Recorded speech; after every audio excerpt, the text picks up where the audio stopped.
Glória a Deus, amém? Boa noite a todos, na graça, na paz do nosso Senhor Jesus Cristo, amém? Vamos orar ao Senhor. Ai, bendito Deus, Senhor.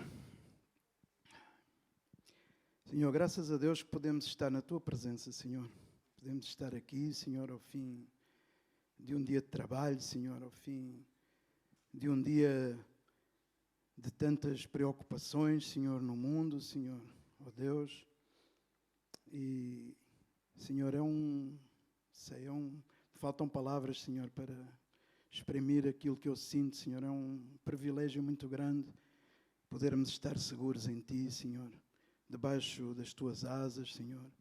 Diz a Tua palavra que aquele que habita no esconderijo do Altíssimo, nenhum mal sucederá, Senhor. E nós queremos confiar, Senhor, nessa promessa, Senhor, que estando em Ti estamos seguros, Senhor. Nada de mal chegará à nossa tenda, Senhor. Ó Deus, Senhor, e isso realmente, Senhor, enche o meu coração, Senhor, e que possa encher também o coração da Tua igreja, Senhor. Ó Deus, apesar dos nossos falhos, Senhor, das nossas dificuldades, Senhor, nós em Ti confiamos, Senhor, e em Ti descansamos, Senhor. Bendito Deus, fala agora, Senhor, às nossas vidas, Pai. Em nome de Jesus, amém. Amém? Não sei, mas as notícias não têm sido muito boas. As notícias. No dia de hoje eu escutava notícias e só se escuta falar do coronavírus, sim ou não? Pelo menos eu só escuto coronavírus para aqui, coronavírus para ali. Antes de vir para o culto, a minha mãe me ligou: filho, como é que estás e tal, aquelas coisas. E eu lhe dizia: mãe, eu estou debaixo da proteção do Senhor, por isso estou confiado. Nada de mal chegará à nossa tenda. Ai daquele que tocar no meu ungido, nem que seja o vírus, ai daquele que tocar no meu ungido, diz a palavra do Senhor.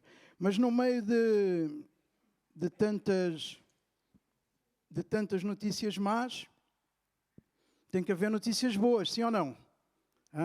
Eu estava escutando as notícias durante o dia de hoje e vinha à minha mente uma notícia melhor, que enquanto o mundo está preocupado com o coronavírus, e é uma preocupação realmente, temos de ter atenção a isso, essa preocupação, mas a igreja está preocupada, pelo menos aqui a nossa igreja, está preocupada em fazer discípulos.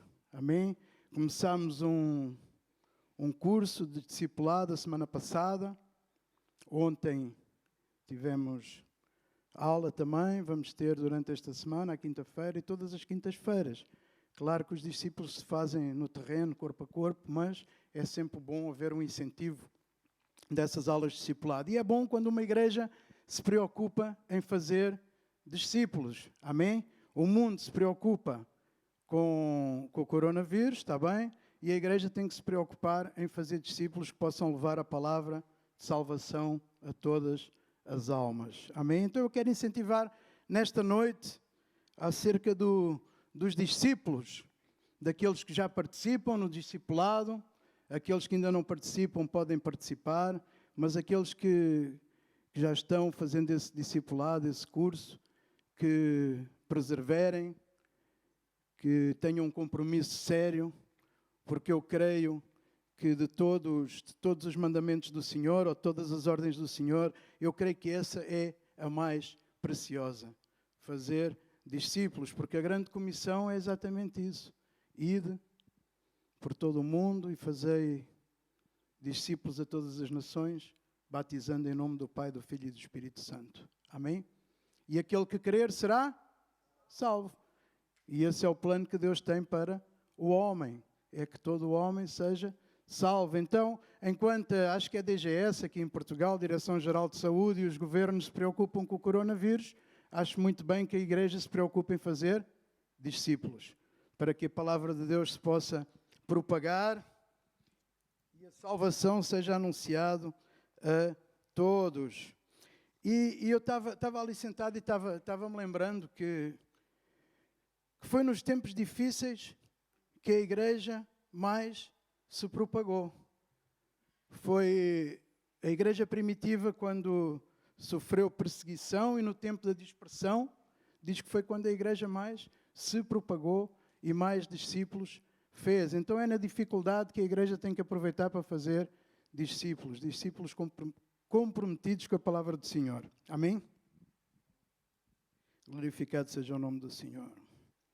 E nós, os pastores, os obreiros, também vamos ter discipulado. Não é? A quinta-feira próxima também vamos ter. É bom aprender os ensinamentos do Mestre.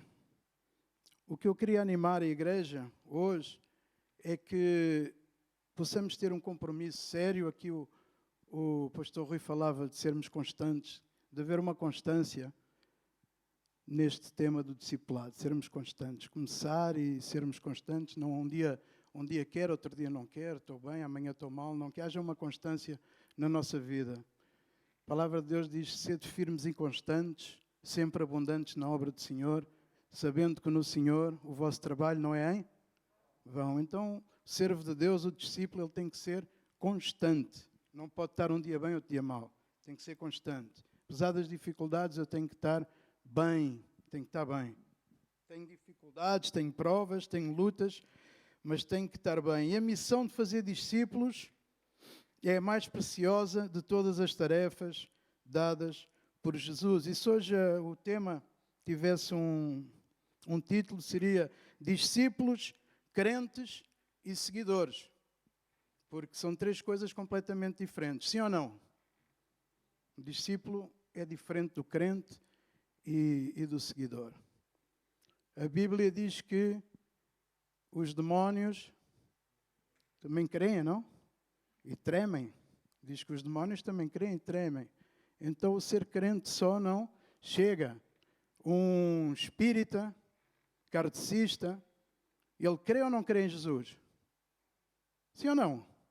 Sim. Os kardecistas creem em Jesus. Os espiritistas creem em Jesus. E os macumbeiros, lá no Brasil tem muita macumba. Os macumbeiros creem em Jesus, sim ou não? Sim. Pois creem em Jesus. Os católicos creem em Jesus, sim ou não? Sim. E os demónios também creem em Jesus. Mas isso não chega então, só crer. A gente pode crer, mas pode não ser salvo.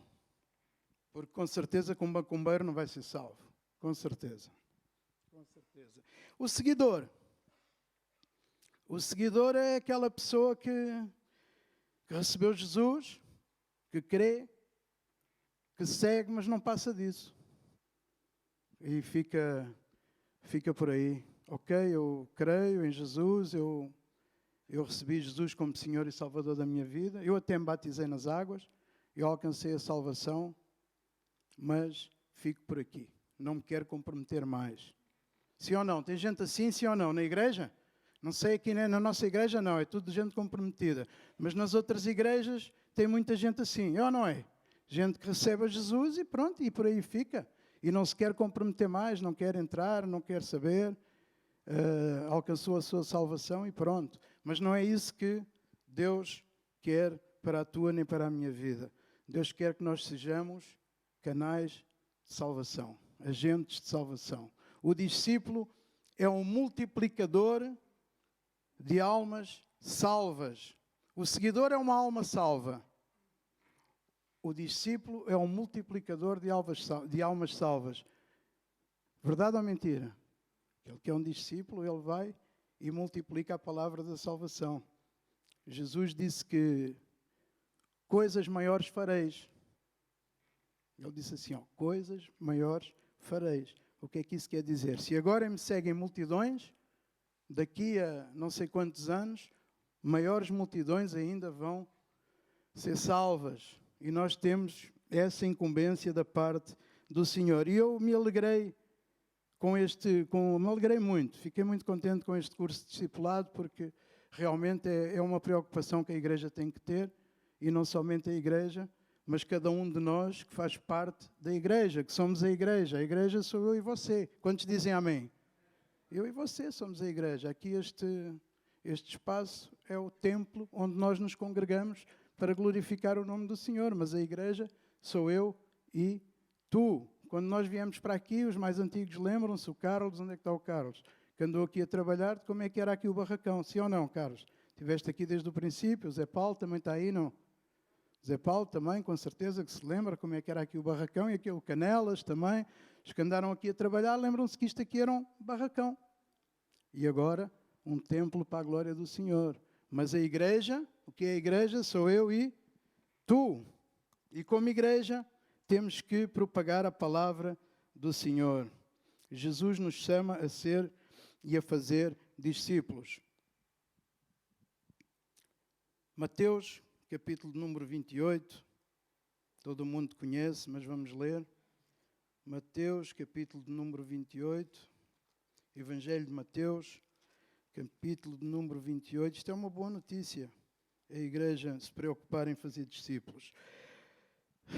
Versículo número 19 diz assim: portanto, ide, fazei discípulos de todas as nações, batizando-os em nome do Pai, do Filho e do Espírito Santo. Então há um mandamento de Deus às nossas vidas, que é o ir. E a nossa igreja, a Igreja Corpo do Messias, Associação Remar, está em mais de 70 países. Então respondemos ao chamado e estamos alargando as fronteiras em mais de 70 países, fazendo discípulos para a salvação dos homens. Amém? Que é a coisa que mais Deus quer, é a salvação dos homens. E esse chamado não é só para mim, é para mim e para ti, que estás aí sentado a escutar, embora, isso não é comigo, eu só creio. Eu sou aquele grupo que você falou dos crentes. Não. Jesus te chama também a seres um discípulo. Ninguém diz amém? Amém. Outros dizem, eu já sigo, eu já me batizei, agora por te batizares. Diz, ide, fazei discípulos a todas as nações, batizando em nome do Pai, do Filho e do Espírito Santo. Nós vamos ter o nosso congresso no meio do mês de junho e no congresso haverá batismos. Sim, não, pastor Vitor Pinto? Tem batismos?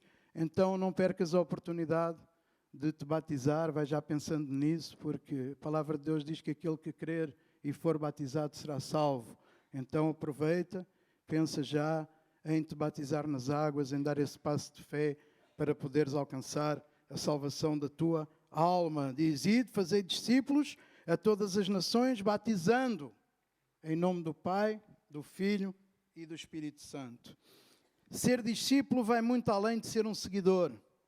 Todo discípulo é um seguidor de Jesus, mas nem todo seguidor é um discípulo dele. Concordam comigo? Todo discípulo é um seguidor, mas nem todo seguidor é um discípulo dele. O discípulo não somente crê, mas também executa todas as ordens do mestre. Amém? O discípulo não somente crê, mas também executa todas as ordens do mestre. O seguidor vive à espera das bênçãos prometidas. Isso é o que a gente vê agora na maior parte das igrejas.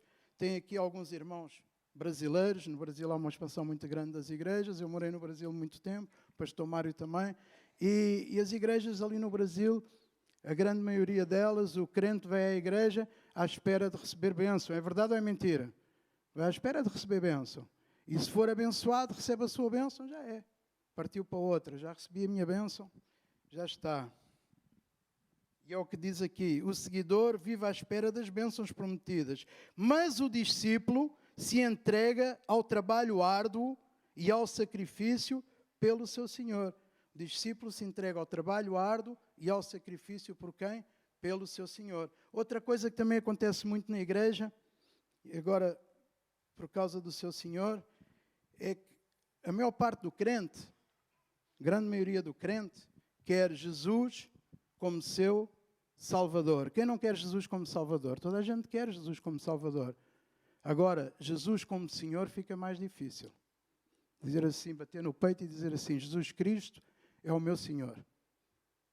Dizer, Jesus é o meu Salvador, está bem. Todos querem ser salvos. Todos querem ir para o céu. Agora dizer, Jesus é o meu Senhor, quando nós dizemos Jesus é o Senhor da minha vida, significa que Jesus é o teu amo. Naquele tempo havia os amos e os escravos. E quando se dizia ao Senhor, quer dizer que era o seu amo. E quando tem um amo, o que é que acontece? Quem é que manda na vida da pessoa? Quando há um amo, quem manda na vida da pessoa? É o amo, não é? É o amo. E quando tu dizes que Jesus Cristo é o meu Senhor, quer dizer que é o meu amo, quem manda na tua vida? Jesus. Só que o homem hoje não quer que Jesus mande na sua vida. O homem quer mandar na sua própria vida. É mentira ou é verdade? É. Então fica difícil dizer que Jesus Cristo é o Senhor, ou é o meu Senhor. Jesus Cristo é o Salvador. Eita, glória a Deus, aleluia, bendito seja o nome do Senhor. Agora dizer, Jesus Cristo é o meu Senhor, é o Senhor da minha vida. A igreja hoje quer Jesus como o Salvador, mas poucos são aqueles que querem Jesus como o seu Senhor. O discípulo se entrega ao trabalho árduo e ao sacrifício pelo seu Senhor. E a missão de fazer discípulos é a mais preciosa de todas as tarefas dadas por Jesus. Porque o seguidor é uma alma salva, mas o discípulo é um multiplicador de almas salvas. Amém? Eu queria animar-te, incentivar-te a que tivesses esse desejo na tua vida, de ser um multiplicador de almas salvas. Porque na nossa curta passagem aqui pela terra, pouquinho de tempo que vamos estar na terra, em que nós nascemos, vamos à escola, começamos a trabalhar, constituímos família ou não, mas depois todos acabamos por morrer. E o que é que será que tu e eu fizemos aqui na terra, durante esta curta passagem? Diante de Deus, que importou para Deus, o que é que será que tu e eu fizemos se não formos multiplicadores de almas salvas? Concordam comigo ou não?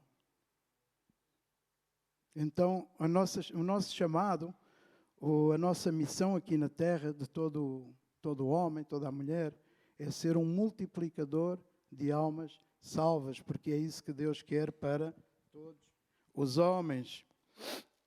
Atos, livro de Atos dos Apóstolos, capítulo de número 13, versículo de número 47, diz assim a palavra do Senhor: porque o Senhor assim nos mandou, e eu te pus para a luz dos gentios, a fim de que sejas para salvação até aos confins da terra. Amém? O Senhor te colocou para a luz dos gentios, a fim de que sejas para salvação até aos confins da terra. Isso é o que Deus quer da tua e da minha vida. Sermos de salvação até aos confins da terra. Porquê, Senhor, que tu queres isso para mim e não só queres para mim que eu me congregue na igreja, que eu te siga ou que eu creia em ti? Porquê é que eu tenho que ser de salvação para os outros homens? Primeira carta de Timóteo, de Paulo a Timóteo, versículo de número 2. Paulo escreve a Timóteo, seu filho na fé, capítulo de número 2, versículo de 3 ao 5, diz assim: porque isto é bom e agradável diante de Deus nosso Salvador, que quer o quê? Como? Que quer o quê? O que é que Deus quer? Que todos os homens se salvem e venham ao conhecimento da verdade.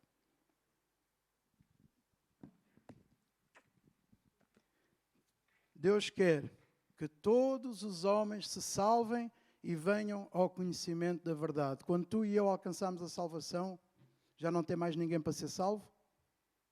Acabou? Tem mais alguém para ser salvo? Tem, não tem? Tem mais gente para ser salvos. Nós não fomos os últimos. Precisávamos de ser salvos. As últimas almas a ser salvos não fui eu nem tu. Tem mais gente que precisa de ser salva. Sim ou não? Sim. Então o que é que tu tens? Qual é o dever como igreja, como homem, como mulher? Perante Deus, qual é o teu dever? Seres multiplicador de almas salvas. Seres um discípulo que quer que todos os homens se salvem e venham ao conhecimento da verdade. Qual é a verdade? Que Jesus Cristo cura, salva, liberta, perdoa pecados e aquele que crer e se batizar será salvo. Essa é a verdade. Jesus Cristo morreu, crucificado na cruz do Calvário, mas ao terceiro dia ressuscitou e hoje Vive aqui e vive na minha e na tua vida. E aqueles que creem dão glória a Deus. Glória a Deus. Aquele que crer será salvo. Isso é o que o Senhor quer de ti e de mim nesta nossa curta passagem aqui pela terra, que quer que todos os homens sejam salvos e venham ao conhecimento da verdade, porque há só um Deus e um só mediador entre Deus e os homens, Jesus Cristo, homem. Jesus Cristo é o mediador que te reconciliou a ti e a mim com Deus. Através da sua morte e da sua ressurreição, tu e eu fomos reconciliados com Deus e podemos alcançar a salvação das nossas almas. Amém? A palavra de Deus diz que muitos são os chamados e poucos são os escolhidos. Quando a palavra de Deus diz que muitos são os chamados, esse chamado eu poderia trocar por convite, porque estava a acontecer de uma boda, de um casamento, de uma boda. Ele diz, muitos são os chamados, muitos foram os convidados, mas poucos são os escolhidos. Os chamados são aqueles que são os crentes, que nós vimos, os seguidores, e os escolhidos seriam os discípulos. Ser escolhido é aceitar o convite, é aceitar o chamado. Dizer sim ao chamado e depois segui-lo com uma vida de discípulo, fiel, desistindo de tudo deste mundo. Os escolhidos, que são poucos, são os que aceitam de todo o coração o convite e as suas condições. Esses são os discípulos. Muitos são os convidados para algo mais que viver uma vida para nós mesmos. Muitos querem viver a sua vida para eles mesmos, querem ser os donos da sua vida.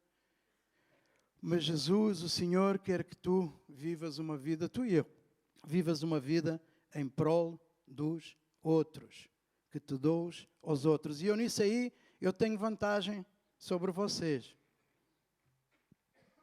Alguém sabe porque é que eu estou em vantagem? Sobre a maior parte da igreja aqui? Porque eu estou na primeira fase. E isso para mim é um privilégio muito grande, estar na primeira fase. Eu dou glória a Deus por poder estar na primeira fase. Tem gente que não gosta, mas eu dou glória a Deus por poder estar na primeira fase. Porque na primeira fase, quando as pessoas chegam, tu tens mais oportunidade de ver a necessidade espiritual das pessoas. E para terminar,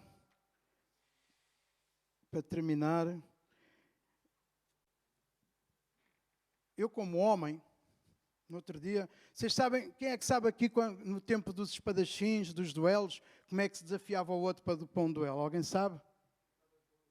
Uma luva. E se fosse pelica, melhor ainda, não era? Uma luva daquelas bonitas, pau. E no outro dia o Senhor me deu uma palmada com uma luva de pelica que eu fiquei completamente abananado.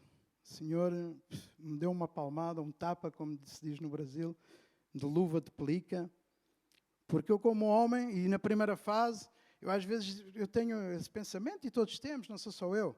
Quantos já não pensaram assim, aquilo é uma encomenda? Já não pensaram assim, não? Ninguém pensou nunca nisso. Que saco, meu, que encomenda, meu. E nós temos a tendência a evitar as encomendas. No Brasil se diz as malas, não é? Mala sem alça, não é? Uma mala sem alça que é difícil de carregar. As malas sem alça. E o Senhor me levava a uma passagem bíblica na carta de Paulo a Filemon, que fala de Onésimo. Onésimo foi um escravo de Filemon, que o roubou o seu senhor, fugiu, roubou o amo, o seu senhor, fugiu, desapareceu. Isso crê-se, não é? Crê-se que se encontrou com Paulo na cadeia, esse Onésimo. Quando Paulo estava preso, por causa de pregar o Evangelho, se crê que Onésimo foi seu companheiro de prisão, não sei se seria de cela, mas de prisão, e Paulo se entregou por completo à vida de Onésimo, o discipulou, e Onésimo virou uma pessoa nova. E vamos terminar lendo, teria mais para compartilhar, mas vamos terminar lendo, está está à frente, para os que têm Bíblia, a carta de Paulo a Filemon, no versículo número 10, 11 e 12, diz assim: peço-te por meu filho Onésimo, que gerei nas minhas prisões. E o Senhor me falava acerca de Paulo, que quando ele dizia assim, quando tu olhas para uma vida e aquelas vidas que dão mais trabalho, aqueles mais complicados, porque eu me revolto muito quando vejo pessoas com falta de gratidão, fico revoltadíssimo com pessoas que não agradecem o que o Senhor faz por elas, o que a obra faz. Eu fico completamente revoltado quando vejo pessoas que se utilizam da obra, que me revolta como homem. Pessoas que não têm uma conduta fiel, têm falta de idoneidade, pessoas que não são transparentes, que são falsas, isso me revolta como homem. Mas quando o Senhor me levou a ver esta passagem aqui, nesta carta de Paulo a Filemon, e eu comecei a reparar e imaginei Paulo ao lado deste homem, do Onésimo, que tinha roubado, tinha fugido a Filemon, e Paulo não se importou da qualidade que era este homem. Porquê? E o Senhor me falava assim, olha, tu às vezes olhas para os homens e vês grandes encomendas, mas Paulo olha para os homens e viam almas que tinham que ser salvas. E é assim que nós temos que ver as pessoas. E essa transformação tem que haver na minha vida. E eu, Senhor, eu tenho que olhar para os homens como almas que precisam de ser salvas e não como encomendas. Porque às vezes isso acontece, todos nós pensamos, outra vez aquele manjerico, que encomenda, mal fiz eu a Deus. Às vezes a gente até diz isso, que mal fiz eu a Deus. Mas temos que começar a olhar para os homens como almas que precisam de ser salvas. Apesar dos seus problemas, das suas coisas, porque Paulo olhou para Onésimo, que tinha roubado, tinha fugido de Filemon, e lhe dizia assim: peço-te por meu filho Onésimo, que gerei nas minhas prisões, que eu discipulei quando era companheiro de prisão, no qual, noutro tempo, te foi inútil. Naquele tempo, ele te foi inútil. Ele te roubou, ele fugiu de ti, foi uma pessoa inútil como escravo, como servo. Mas, agora, a ti e a mim, muito útil. Porquê? Porque tinha sido discipulado e era um discípulo. Eu te tornei a enviar, e tu torna a recebê-lo como as minhas entranhas. Significa dizer assim, não olhes mais para Onésimo como aquele homem que te roubou, que te enganou, que te traiu e que fugiu de ti. Olha para Onésimo como uma nova pessoa, uma nova criatura em Cristo Jesus. Amém?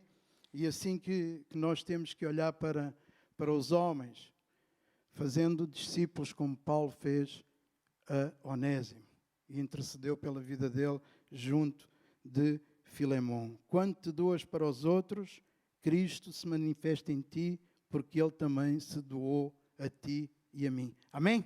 Vamos orar ao Senhor.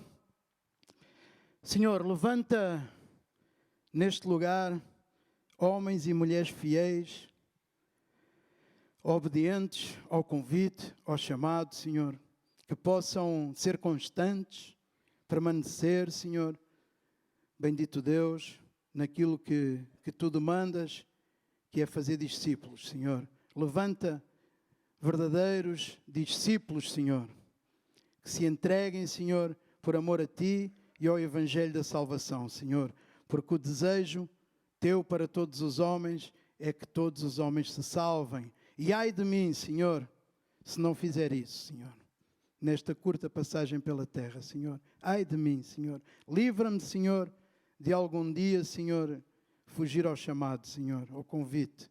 Senhor, e aperfeiçoa a minha vida, Senhor, quando eu tantas vezes olho para as pessoas, Senhor, e julgo mal acerca delas, Senhor. Ensina-me, Senhor, e ajuda-me a olhar para as pessoas como almas necessitadas de serem salvas, como Paulo olhou para Onésimo, Senhor. Ó Deus, abençoa muitíssimo, Senhor, a vida de cada um dos que estamos aqui e aqueles que não compareceram, Senhor. E levanta, Senhor, levanta discípulos comprometidos e fiéis com o Teu chamado e com a Tua obra. Em nome de Jesus, amém. Amém.